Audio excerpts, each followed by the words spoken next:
On his first business trip to India, this big man noticed a legless beggar. The beggar was following him pushing a rusty cart, so the man took a few coins from his pocket. Here's 50 paisa. Buy yourself some WD-40. He tossed the coins to the beggar, but what he never expected was that the beggar not only understood his insulting words, but also threw all the coins back on the ground. Sometime later, while using the restroom, the man discovered that same beggar had followed him there. Listen, fella, I already gave. Do you understand English?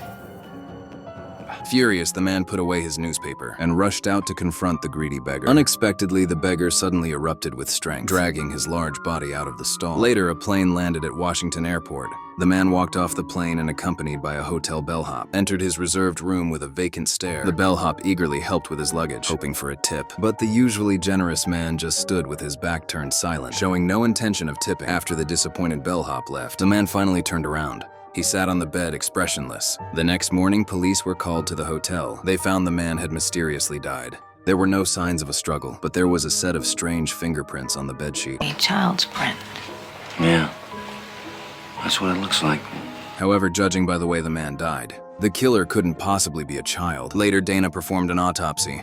He determined his time of death was 24 to 36 hours prior. This meant he died before leaving India. The dead man had flown from India to the US, then taken a taxi and checked into a downtown hotel. This clearly defied logic. The two immediately contacted the Indian consulate. They learned that just 3 weeks earlier, an American businessman had also died in a hotel, in exactly the same manner as the big man. When Dana checked the autopsy report, she saw the recorded weight was 238 pounds, but the businessman's passport showed he was only 205 pounds. This 33-pound difference was a crucial clue. Suddenly, she had a terrifying thought. Perhaps the murderer in these two cases could freely enter and exit the victim's body. It was a stowaway husk the size of a child. That would explain the small fingerprints. If they weighed the big man's body, she was sure his weight would also have increased by 33 pounds. Meanwhile, on the other side of the city, a man with a vacant expression applied for a janitor job at a school. The principal, impressed by his resume, overlooked his unusual demeanor.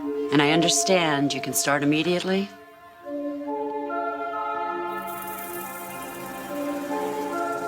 A few nights later, a boy attending that school found a legless beggar in his room.